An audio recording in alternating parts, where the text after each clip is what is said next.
오늘 저는 하박국에 있는 말씀을 가지고 미래를 바라보는 눈이라는 제목으로 함께 은혜를 나누도록 하겠습니다. 삶을 살아가다 보면 위기가 항상 다가오게 됩니다. 그런데 위기에 직면하는 순간 사람들, 특히 우리는 되도록이면 그것을 피해서 삶에서 도망치고 싶은 것이 사람들의 심리라고 할 수 있습니다. 맞닥뜨려서 어떻게 해보겠다는 생각보다는 어떻게 하든지 이게 좀 비켜가주거나 아니면 내가 비키고 싶은 것이 우리 삶의 모습입니다. 인생의 그런 위기는 참 여러 번 오거나 또 혹은 겹쳐서 오기도 합니다. 영국의 수상이었던 윈스턴 처칠은 이런 얘기를 합니다. 위기가 닥쳐올 때 절대로 뒤로 도망쳐서는 안 된다. 그렇게 하면 위험은 2배가 되는 법이다. 반대로 단호하게 거기에 맞서면 위기는 반으로 줄어든다. 결코 도망쳐서는 안 된다. 절대로 도망치지 마라.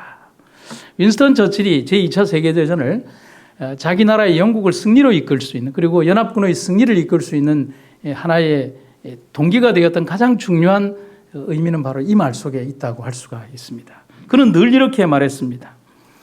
내가 원치 않는 삶의 위기가 찾아와서 도둑처럼 내 삶을 훔치려고 할 때 우리에게 필요한 것은 뭘까? 굳건히 자신의 삶을 지키는 용기, 그리스도인들에게는 믿음이 아닐까? 우리들은 피하고 외면하는 것에 익숙해 있는 삶인지도 모릅니다. 그러나 분명히 세상 속에서 우리는 세상을 이기고 세상을 정복하는 강인한 믿음으로만 세상을 이겨나갈 수 있다는 사실입니다. 지난번 말씀드렸죠. 골키퍼가 아무리 경기를 잘해도 이길 수는 없습니다. 결국은 전진하고 공격하고 점수를 따야만 성공할 수 있다는 사실입니다. 하박국 시대로 한번 돌아가 보면 하박국 시대의 역사적 배경을 되짚어 보면 이때는 암울하고 참담한 배교의 시기였다는 사실을 우리가 알 수가 있습니다. 아직은 나라가 망한 건 아닌데 백성들의 배교로 인한 멸망이 예정된 시기가 바로 이때 당시였습니다. 여러분, 망한 시국보다 더 슬픈 거는 망해가는 과정, 그리고 망할 것이라는 사실을 알고 지내는 오늘의 현실이 더 암담하다는 사실입니다. 선지자는 그런데 이 암울한 시기에 어쩌면 오늘의 우리의 모습을 투영하는 것 같은 이 현실에서 우리에게 뭔가 던져주고자 하는 당신의 기별이 있다는 사실입니다. 하박국은 백성들의 마음에 이미 팽배해져 버린 하나님의 약속에 대한 불신을 바라보면서 가슴 저민 경고의 기별들을 우리들에게 하고 있습니다. 또한 하나님께 대해서는 눈물 젖은 탄원으로 간구하고 있습니다. 여호와여, 내가 부르짖어도 주께서 듣지 아니하시니 어느 때까지입니까? 내가 강포를 인하여 외쳐도 주께서 구원치 아니하시나이다. 하박국의 애타는 마음과 그리고 아쉬운 마음, 그리고 절절히 끓는 마음이 표현되어 있는 구절이라고 할 수 있습니다. 그런데 우리가 하박국서를 잘 읽어보면 하박국은 그가 기록한 그의 기록에서 절망만을 노래하고 있지 않은 것이 하박국서의 진짜 매력입니다. 구약 성경의 그 어느 책보다도 더 강한 음성으로 구원과 회복을 노래한 책이 하박국입니다. 오늘 제일 중요한 주제는 뭐냐면 가장 암울한 시기에, 그리고 가장 참담한 시기에 가장 희망을 노래한 책이 하박국이라는 책입니다. 이것만 기억하시면 됩니다. 그런데 무엇이 이토록 참담한 현실에서 희망을 노래하게 할 수 있었을까? 그것은 하박국에게는 현재를 바라보며 절망하는 눈이 아니라 미래를 바라보며 희망을 가질 수 있는 눈을 가지고 있었기 때문에 그렇다는 사실입니다. 때론 다친 것처럼 보이고 때론 절망이라고 생각한 그것이, 혹은 끝이라고 생각한 그것이 종국에는 열린 문으로 바뀌고 희망으로 바뀌고 새로운 시작으로 변모할 수 있는 단 하나의 이유, 하나님 때문이라는 사실입니다. 우리가 죽음을 바라보고 그리고 요단강 이편에서 절망하고 있을 때 죽음 저편의 세계, 요단강 건너편의 세계를 바라볼 수 있는 유일의 희망은 하나님을 바라보는, 미래를 바라보는 믿음 때문에 그렇다는 사실입니다. 그래서 지금 이 시간 하박국은 하나님을 바라보고 있습니다. 우리도 하나님을 바라봐야 합니다. 백성들이 저지른 죄악과 또 예정된 바벨론에 의한 멸망을 바라보지 않고 그 70년 뒤 포로에서 돌아오는 희망의 백성들, 그들의 귀환을 바라보며 하나님의 은혜를 찬양하고 있는 것이 하박국서의 기변입니다.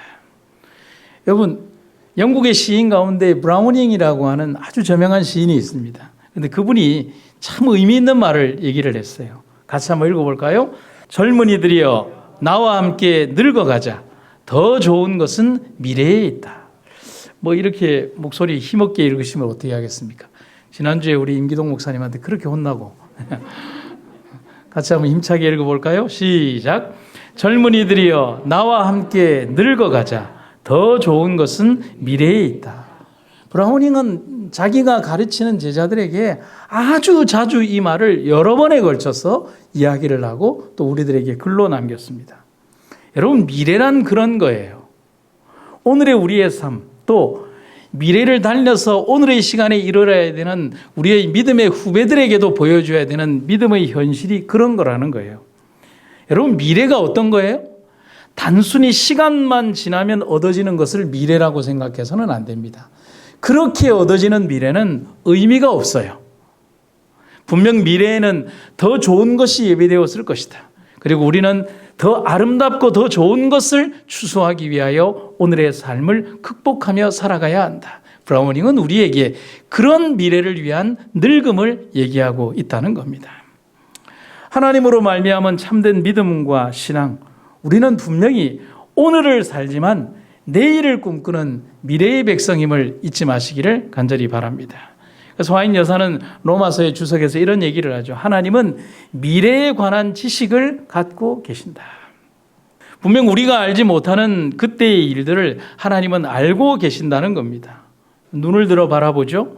그리고 우리에게 있는 오늘의 현실에 좌절하지도 말고, 그렇다고 자만하지도 말고 겸손하면서 굳센 믿음으로 우리의 주님이 여실 미래를 바라보는 우리가 되기를 간절히 바랍니다. 우리가 두부에 모를 자르듯이 어떤 조각을 내듯이 앞부분과 뒷부분을 딱 잘라서 우리가 앞에 일어날 일도 모르고 뒤에 일어났던 현실도 잘 모르고 그냥 딱 지금 홍해 바닷가 앞에서 뒤로도 갈 수 없고 앞으로도 갈 수 없는 딱 이 현실만 바라본다면 말 그대로 절망이잖아요. 그러나 사라진 뒷부분, 블라인드 쳐진 그 뒷부분의 서막을 쫙 열면 과거에는 하나님께서 이 백성을 탈출시키기 위한 하나님의 놀라운 섭리의 기록이 있고요. 그리고 앞으로는 홍해바다를 가르시며 백성들을 이끄시는 하나님의 원대한 기적의 역사가 있다는 사실인 것이잖아요.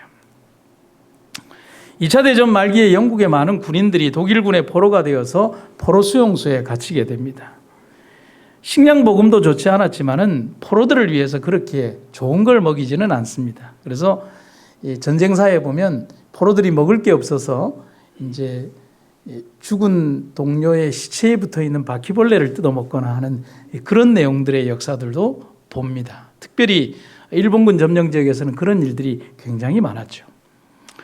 영국군 병사들은 일반적인 식사 보급을 받지 못했고 썩은 빵이나 썩은 채소들을 지급받으면서 학대받았습니다. 가전학대를 받으면서 고생하고 있으니까 하루하루가 얼마나 고통스러웠겠습니까? 언제 죽을지도 뭐 알 수 없는 고통을 치르고 있었습니다. 말 그대로 절망입니다. 그런데 그 포로 중에 기술자가 하나 있어서 여기저기에서 주워다는 어떤 구리선과 이런 거를 잘 엮어서 정말 지극히 단순한 라디오 하나를 만들었습니다. 그리고 어떻게 어렵게 리시버를 구해서 몰래 밤마다 그냥 불을 꺼놓고 정말 작은 소리로 들려오는 세상의 소리에 귀를 기울이기 시작했습니다. 그리고 그 소식들을 동료 병사들에게 알려주는 겁니다. 어느 날 그가 밤중에 느닷없이 옆에서 자는 친구인 자기 동료 병사를 깨웠습니다. 흥분을 감추지 못하고 일어나! 동료가 아니 무슨 큰일 날 소리를 하냐고 낮춰 얘기하라고. 그런데 이 친구가 흥분이 되어서 그 말을 낮추지 못하는 겁니다. 그리고 그가 그 동료 병사들에게 이렇게 외치는 거예요. They have come. They have come. 이게 뭐냐면 연합군이 노르망디 상륙작전에 성공해서 지금 들어오고 있다는 하나의 희망의 메시지인 겁니다. 여러분, 이 소식이 순식간에 전해지자 영국군 포로들의 얼굴이 금세 환하게 밝아지기 시작했습니다. 여러분, 문제는 환경이 달라진 게 아무것도 없어요. 음식은 여전히 썩은 음식이었고요. 그리고 처우가 달라진 것도 없습니다. 여전히 문 밖에는 총을 든 독일군 병사들이 지키고 있고 그들의 삶은 오늘 죽을지 내일 죽을지 모르는 절망적 상황이었습니다. 하지만 한 이야기, 노르망디 상륙작전에 연합군이 성공했다는 소식을 듣는 영국군 포로들의 마음은 걷잡을 수 없는 희망의 기쁨이 주체할 수 없는 기쁨으로 가득 차게 되었다는 것입니다. 그리고 그 절망 속에서 죽는 게 아니라 희망을 가지고라도 지금 죽는다면 더 기쁨으로 죽을 수 있다는 겁니다. 희망과 생명으로 충만했다는 거죠. 여러분, 그때 그들이 했던 말 They have come, 이 한마디가 그 수천 명의 사람들의 삶을 바꾸어 놓은 것처럼 오늘을 살아가는 우리들에게 들려오는 얘기가 있지 않습니까? He has come. 그분이 오셨습니다. 그리고 He is coming now. 그분이 분명히 오실 것이라는 소식이 오늘의 우리들을 희망으로 이끌고 간다는 사실을 여러분 기억하시기를 간절히 바랍니다. 코로나가 오면 어떻습니까? 우리는 코로나를 기다릴 게 아니에요. 우리의 삶에 절망이 다가오면 어떻습니까? 죽음도 우리를 막지 못해요. 죽음이 오라, 절망이 오라. 우리는 그리스도 안에서 우리에게 주시는 예수 그리스도를 통하여 믿음으로 승리하게 될 것이다. 이 땅을 거쳐갔던 수없이 많은 믿음의 선지자들이 우리들에게 남겨주었던 승리의 공식, 그것이 오늘 우리가 지니고 가야 되는 희망의 메시지라고 하는 겁니다. 하박국의 현실로 처하게 되면 이런 현실들이 다가옵니다. 비록 무화과 나무가 무성치 못하며 포도나무에 열매가 없으며 감람나무에 소출이 없으며 밭에 식물이 없으며 우리의 양이 없으며 외양간에 소가 없을지라도. 여러분, 없다라는 단어가 이렇게 한 문장에 여러 군데 나오는 데는 하박국 3장 17절밖에 없습니다. 없어요. 아무것도 없어요. 이 구절은 뭐냐면 이제 그들이 겪게 될 엄청난 고통을 말하는 겁니다. 바벨론의 침공에 의하여 수없이 많은 사람들이 죽게 되고 또 끌려가게 될 겁니다. 형제들이 그리고 부모와 자식 간에 생리별의 고통이 따르게 될 겁니다. 그런 70년의 세월이 그들에게 예비되어 있다는 겁니다. 그들이 비옥했던 고향 팔레스틴은 황폐화되고 아무것도 남지 않는 죽음의 땅으로 변모하게 될 겁니다. 왜 이런 위기가 왔습니까? 아니, 더 질문을 가보면 왜 이런 위기와 고통을 하나님은 주십니까? 우리는 여기에서 신앙적 고민과 번민을 이야기하지 않을 수 없습니다. 모든 사람들이 다 하는 얘기잖아요. 왜 내가 이런 고통을 당해야 합니까? 왜 나여야 합니까? 왜 우리들이어야 합니까? 왜 우리가 이런 믿음 생활 속에서 이런 고통을 당해야 합니까? 왜 사랑하는 사람이 떠나가야 합니까? 왜 우리가 아파야 합니까? 왜 우리가 사고를 당해야 합니까? 왜 이스라엘 백성들 가운데에서 이런 큰 고통이 그리고 꼭 아픔이 꼭 있었어야만 하는가 하는 것입니다. 왜 이런 고통이 우리들 삶에 이렇게 다가오는가 하는 것입니다.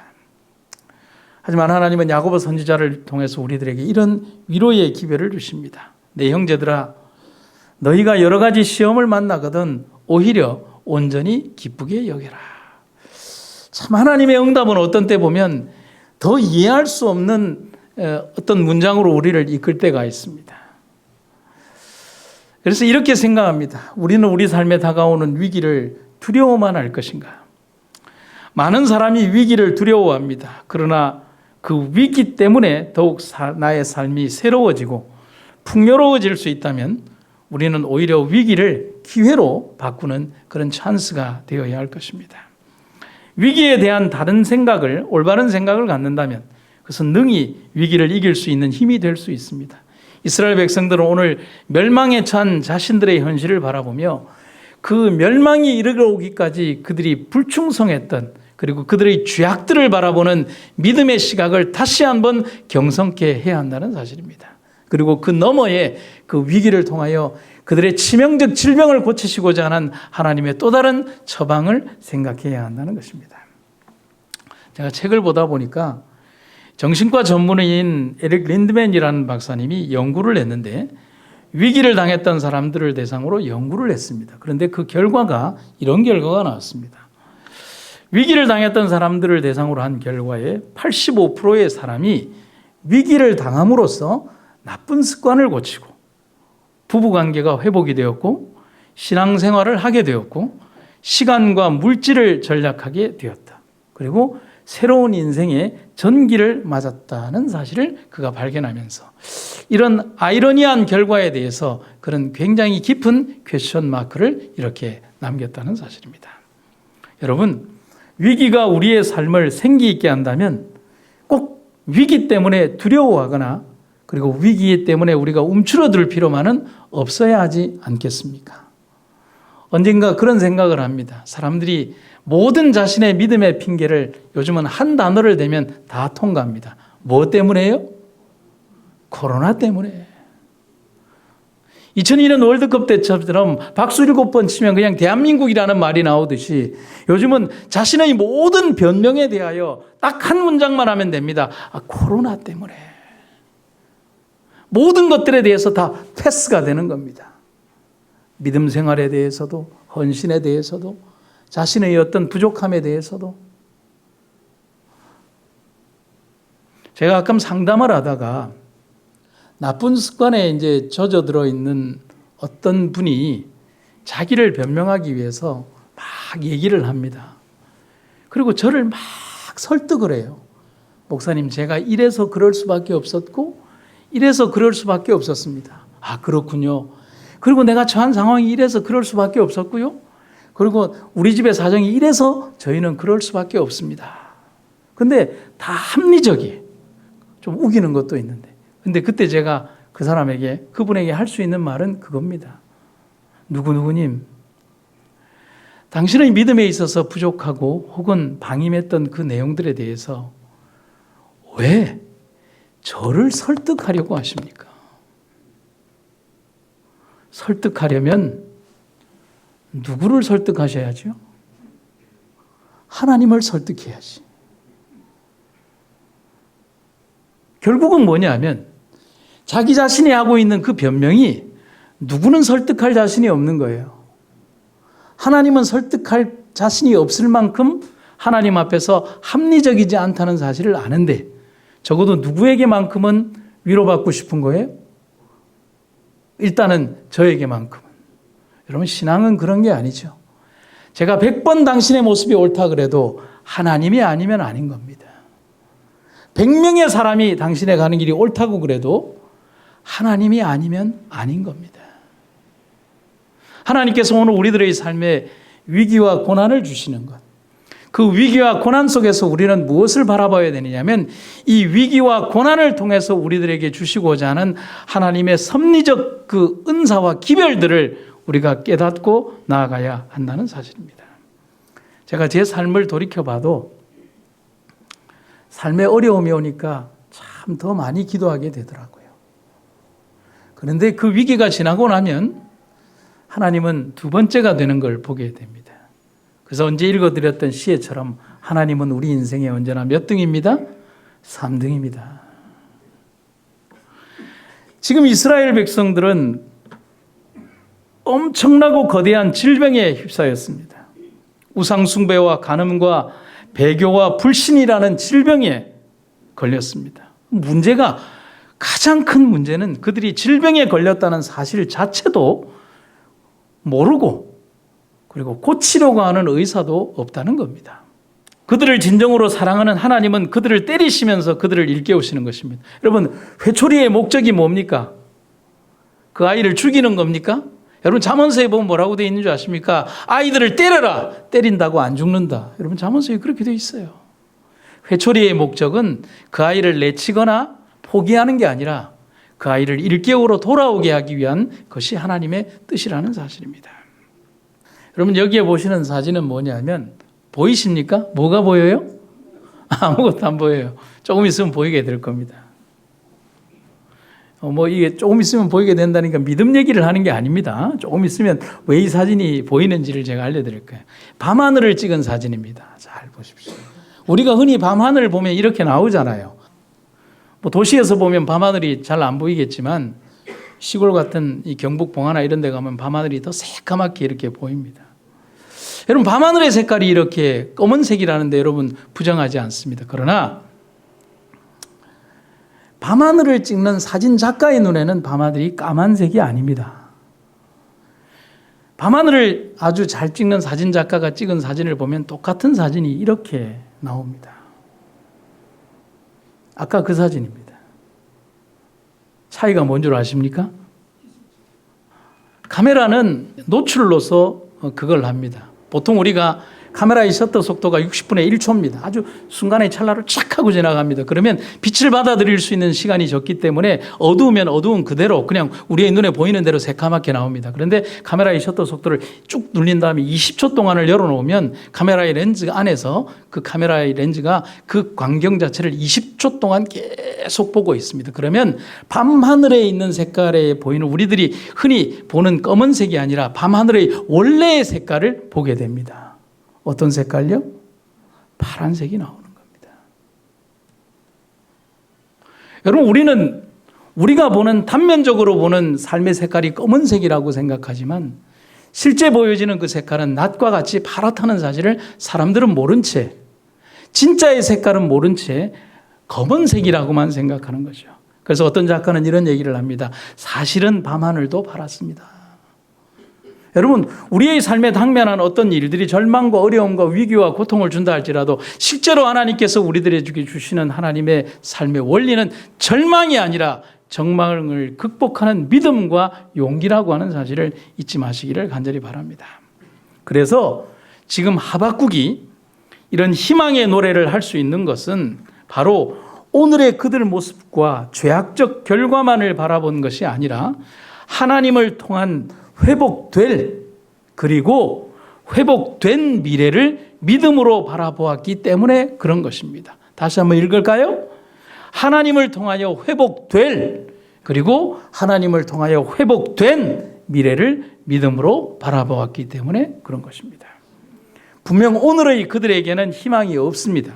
그러나 고통을 통한 하나님의 회복의 기별을 들으며 회개하는 그들의 모습에서 그들은 희망을 찾게 될 것이라는 사실입니다. 그래서 그런 의미에서 하박국 2장 1절부터 4절의 내용을 보면 더 큰 의미가 있습니다. 내가 내 파수하는 곳에 서며 성루에 서리라. 그가 내게 무엇이라 말씀하실는지 기다리고 바라보며 나의 질문에 대하여 어떻게 대답하실는지 보리라. 그리하였더니 여호와께서 내게 대답하여 가라사대 너는 이 묵시를 기록하여 판에 명백히 새기되 달려가면서도 읽을 수 있게 하라. 이 묵시는 정한 때가 있나니 그 종말이 속히 이르겠고 결코 거짓되지 아니하리라. 비록 더딜지라도 기다리라. 지체되지 않고 정령 응하리라. 보라, 그의 마음은 교만하며 그의 속에서 정직하지 못하니라. 그러나 의인은 믿음으로 말미암아 살리라. 아멘. 여러분, 우리는 여기에서 하박국서의 최고의 기별을 보게 됩니다. 아니, 성경 전체 복음서의 최고의 기별이라고 하는 구절이 나온 장면을 보게 됩니다. 그런데 참 희한하게도 세상이 가장 어두웠던 시기에 성경 복음서 전체의 가장 주옥 같은 구절이 이 당시에 탄생했다는 사실. 세상은 까만 게 아니라 원래 파랬다는 사실. 죄악이 최고조에 달한 이 시기에 하나님은 선지자를 통하여 가장 복음의 정수, 믿음의 정수를 말씀하고 계시다는 사실입니다. 그러므로 너희 담대함을 버리지 마라. 잠시 잠깐 오면 오실 이가 오시리니 지체하지 아니하시리라. 오직 나의 의는 믿음으로 말미암아 살리라 하니라. 여러분, 히브리서를 기록한 이 사도 바울이 바로 이 하박국서의 기별을 통하여 이 구절을 그대로 반영하고 있다는 사실입니다. 정로의 계단에 있는 말씀입니다. 믿음으로 그리스도의 것이 되는 동시에 믿음으로 그리스도 안에서 자라나게 될 것입니다. 오늘 우리들의 마음속에 바로 그러한 믿음의 눈만이 있다면, 하나님을 선택하는 믿음의 용기만 있다면 그 어떤 삶의 고난과 위기가 우리 앞에 다가온다 할지라도 우리는 절망하지 않고 승리하게 될 것임을 우리는 알 수 있습니다. 여러분 집에 가면 이 볼펜 하나씩 다 가지고 계시죠. 이 모나미 볼펜을 자세히 들여다보면 153이라는 글귀가 그 뒤에 있습니다. 0.7은 뒤에 볼심의 미리수를 얘기합니다. 0.7mm라는 겁니다. 유래는 여러분들이 아시는 분도 있겠죠. 이렇습니다. 모나미 회사의 사장님은 원래 신실한 교인이었고 이 모나미 회사를 세우기 전에 여러 가지 사업을 하면서 교회에 충성을 했습니다. 그런데 사업이라는 게 부침이 있잖아요. 잘 될 때 있고 안 될 때가 있는 거예요. 좋을 때도 있지만 엄청 나쁠 때도 있는 거예요. 그런데 이분이 믿음은 가졌지만 사업이 잘 될 때는 참 좋았고요. 사업이 안 될 때는 믿음도 그냥 나락으로 떨어지기 시작하는 겁니다. 그런데 어느 날 시리에 빠진 그가 사업이 너무 안 돼서 절망 속에 있을 때 하나님 앞에 기도를 했습니다. 그러면서 기도 속에서 어떤 장면이 떠올랐냐면 부활하신 예수님께서 디베랴 바다에서 밤새 고기 한 마리 잡지 못한 7 제자들 앞에 나타나셔서 그물을 배 오른편에 던지라는 말씀이 생각이 난 겁니다. 제자들이 말씀대로 그 그물을 던진 결과 몇 마리의 물고기가요? 153마리 153 물고기가 가득히 그물이 찢어질 정도로 올라왔다고 되어 있습니다. 그들은 처음에 자기들에게 친절하게 말씀하신 그분이 주님이신도 몰랐다고 했습니다. 그러나 나중에 요한이 가장 먼저 예수님이라는 것을 알았고 주님이시라는 요한의 말에 베드로는 창피해서 겉옷을 두른 후에 바다로 뛰어들어갔습니다. 그리고 주님은 떡과 함께 자신이 준비해 오신 떡과 함께 제자들이 잡은 생선을 구우시면서 함께 구우시면서 드셨다라고 기록이 되어 있습니다. 여러분 여기에 등장하는 몬암이라는 말은 불어입니다. 프랑스 말로 몬이라는 말은 마이라는 말입니다. 소유 형용사라고 해서 내 것, 나의 것이라는 뜻입니다. 아미는 친구라는 뜻인데 남자에게 통용되는 말입니다. 그래서 붙이면 뭐죠? 내 친구라는 뜻입니다. 근데 내 친구라는 걸로 어떻게 큰 의미는 없겠지만 그 뒤에 이분은 자기 회사 이름 그 뒤에다가 이 볼펜에 뭐를 붙였냐면 153이라는 숫자를 붙였습니다.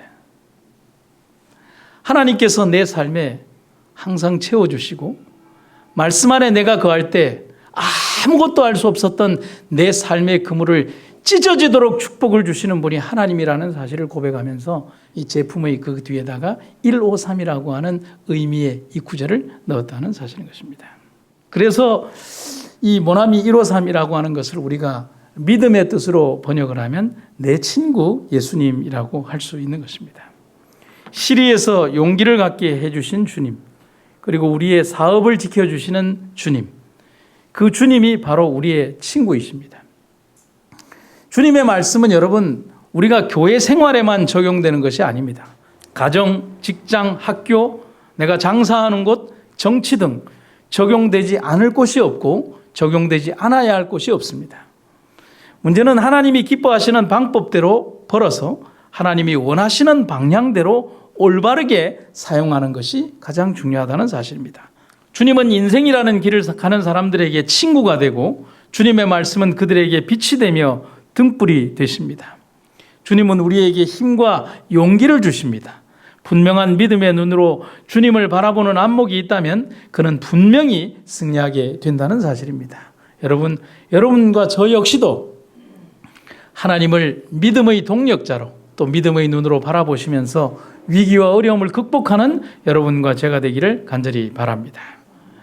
이제 하박국은 먼 미래의 그날 그 백성들이 돌아올 그때에 그들에게 아무것도 없음을 이렇게 이야기를 합니다. 외양간에도 아무것도 없고 포도원에도 아무것도 없고 감람나무에도 아무것도 없고 그 어느 것에도 아무것도 없다. 그래서 성경적 표현을 보면 없을지라도, 근데 없을지라도라고 하는 이 말 뒤편에 담겨 있는 의미는 뭐냐면 그럴지라도라는 말입니다.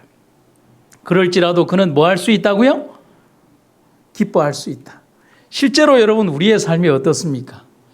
없을지라도 우리는 기뻐한다가 아니라 해주시면 기뻐합니다. 응답해 주시면 좋습니다. 이걸 해주시면 주님 계신 줄 알겠습니다. 안 해주시면 서운합니다. 그런 거잖아요. 지금 현재 그들의 곡식 창고에 곡식이 그득하고 푸른 들과 포도원이 그들에게 많은 수확을 주고 있지만 그들에게는 아무런 희망이 없음과 얼마나 대조되는 말입니까? 많은 사람들, 불행히도 신앙인들 가운데에서도 오랜 신앙을 소유한 사람들 가운데에서도 재물이나 명예나 어떤 다른 것들이 그들에게 행복을 가져다 준다고 생각하는 사람들이 많이 있습니다. 그의 후손들과 자녀들에게 그것이 행복을 가져다 준다고 생각하는 사람들이 있습니다. 여러분, 아닙니다. 절대로 아닙니다. 그들에게 만약에 하나님이 없다면, 하나님을 통한 진정한 삶을 발견하지 못한다면, 하나님 안에서 그들이 진정 죄인임을 아뢰이며 회개하지 않는다면 그들은 절대로 행복할 수 없습니다. 아니, 구원이 없습니다. 행복한 듯 보이지만 그들의 행복은 시한부 행복일 뿐이라는 사실입니다. 여러분, 오늘 제가 의사에게서 이런 선고를 듣는다라고 한번 해보시죠. 안 되셨습니다. 말기암입니다. 3개월 남았습니다. 제가 듣는다라고 하는 겁니다. 그러면 그 뒷부분에 통상적으로 이런 얘기를 하시나 봐요. 주변 정리하시고 가고 싶은 곳 가보시고 그 다음 뭐라고요? 먹고 싶은 것 마음껏 드시고 그 뒤에는 생략되지만 그리고 가십시오. 그 말 아닙니까? 여러분, 이게 모순인 게 이런 선고 이후에 먹는 음식이 맛이 있겠습니까? 이런 선고 이후에 가는 관광이 아이고 재밌다라고 재미가 있겠습니까? 정말 중요한 것은 만약 우리 삶에 하나님이 없다면 우리가 오늘 누리는 행복도 마지막 선고를 받은 그들처럼 유한한 뿐이라는 사실인 것입니다. 아무런 재미가 없다는 사실이죠. 이젠 다르게 봐야 합니다. 비록 질병 속에서 내가 살아가지만 내게 하나님이 계시다면 오늘 절망의 나락에서 회생할 기미마저 보이지 않는 파산한 사업가이지만 내게 하나님이 계시다면 그는 결코 세상을 포기하지 않을 것이라는 사실입니다. 그분을 통하여 이 생에서는 더 큰 용기를 내고 그리고 다가올 세상에서는 더 아름다운 삶을 보장받기 때문에 살 수 있습니다. 그리고 살아야 합니다. 그리고 사나 죽으나 하나님의 영광임을 깨닫게 되는 겁니다. 그래서 우리는 눈을 들어서 하늘을 바라보시기를 간절히 바랍니다. 미래를 여는 영적 안목을 띄우게 되기를 바랍니다. 겨우 우물 안에 앉아서 세상의 모든 것을 우물 크기로만 보는 사람들이 되지 말라는 것입니다. 아주 조그만 성공에 한없이 교만하고 조그만 실패에 하나님마저도 잊어버리는 그런 얄팍한 살얼음 같은 신앙인은 되지 않아야 한다는 사실입니다. 화이트는 우리에게 얘기를 합니다. 지금 바로 그 구리뱀을 바라보라. 아멘입니까? 이기는 자들에게 씌워지는 면류관을 믿음으로 바라보라.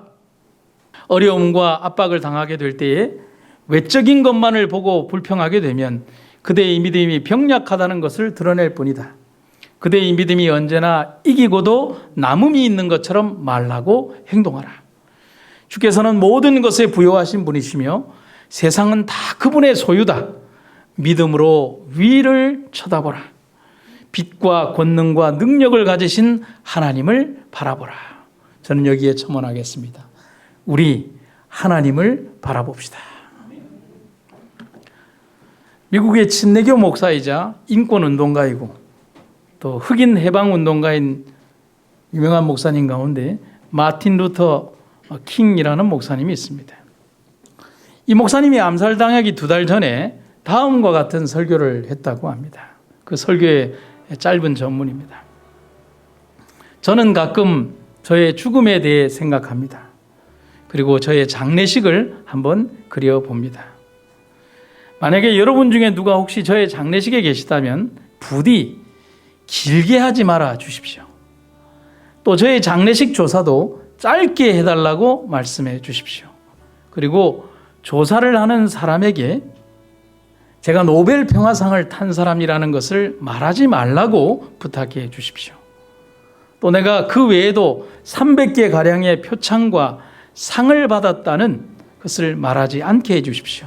그것은 중요한 것이 아니기 때문입니다. 다만 다른 사람들을 섬기는 일에 삶을 바치려고 노력했다고 말해준다면 감사하겠습니다.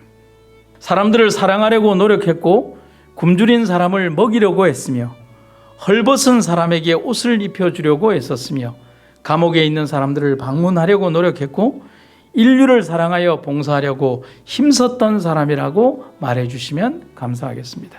그리고 마르틴 루터 킹 목사님은 마지막으로 이런 문장으로 설교를 마무리합니다.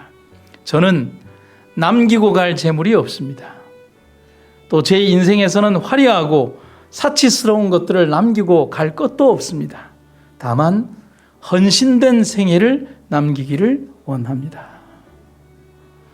오늘 이 새벽에 이분의 마지막 설교의 내용이 제 가슴을 아주 깊게 울리고 있습니다.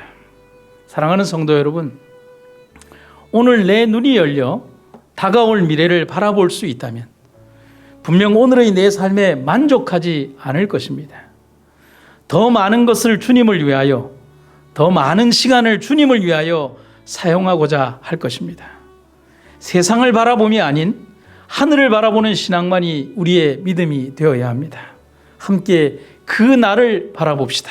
그리고 다가올 미래를 위하여 우리가 함께 준비하며 그 날을 바라보는 여러분과 제가 되기를 주의 이름으로 축원합니다. 사랑의 아버지 하나님, 우리의 눈을 열어 미래를 바라보게 하시옵소서. 우리의 생애를 이 세상을 바라보는 것이 아닌 영원한 하늘을 바라보게 하여 주시옵소서. 삶이 우리에게 절망과 고통, 때로는 어려움과 위험한 현실들을 우리에게 준다 할지라도 그 너머에서 그것을 극복하고 우리를 인도하시는 하나님의 원대하고 아름다운 축복을 기억하는 우리가 되게 하여 주시옵소서. 성도들 각자의 삶 속에서 하나님을 믿는 믿음이 쇠약하거나 연약해지지 않도록 도와주시며 하나님의 놀라운 은혜 가운데 거하는 안식일이 되게 하여 주시옵소서. 예수님의 이름으로 기도드립니다.